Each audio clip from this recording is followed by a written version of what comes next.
Polres Lampung Utara menggelar konferensi pers kasus penganiayaan dengan pemberatan atau anirat yang mengakibatkan penjaga kebun berinisial LDN 51 tahun warga dusun 1 Desa Tanjung Harapan, Kecamatan Hulu Sungkai, Kabupaten Lampung Utara mengalami luka bacok di bagian kepala hingga meninggal dunia di lokasi kejadian. Kasus pembacokan tersebut terjadi pada Kamis 23 September di sebuah perkebunan karet. Pelaku diketahui berinisial RG, 38 tahun yang menganiaya hingga korban meninggal dunia. Selengkapnya akan disampaikan oleh rekan wartawan kami dari Tribun Lampung. Ada Anung Bayuardi yang saat ini sudah tersambung bersama kami. Halo Bayu.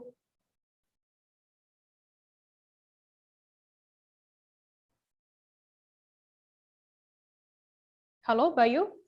Ya, rekan Firda. Bayu, bisa Anda jelaskan bagaimana kronologi terjadinya pembunuhan ini kepada tersangka kepada korban ini? Ya, demikian rekan Firda akan dijelaskan.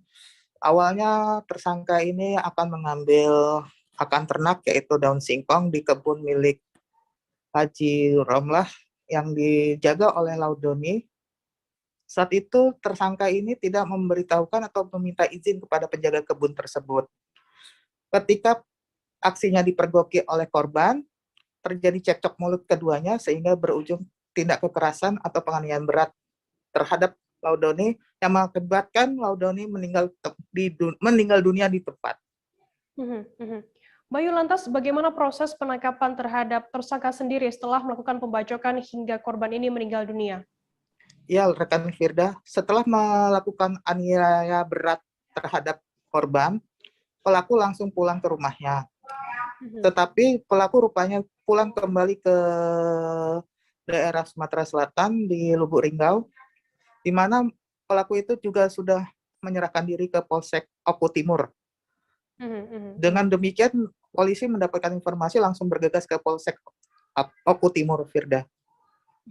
Lantas seperti apa proses hukum selanjutnya di Polres Lampung Utara ini, Bayu? Ya, ia akan dijerat dengan pasal 338 ataupun pasal 351, di mana tersangka akan dijerat hukuman 15 tahun penjara paling lama, serta akan dijerat pasal 351, dijerat dengan hukuman penjara minimal 7 tahun penjara. Demikian rekan Firda. Baik, terima kasih rekan wartawan dari Tribun Lampung, Anung Bayuardi atas laporannya. Selamat bertugas kembali.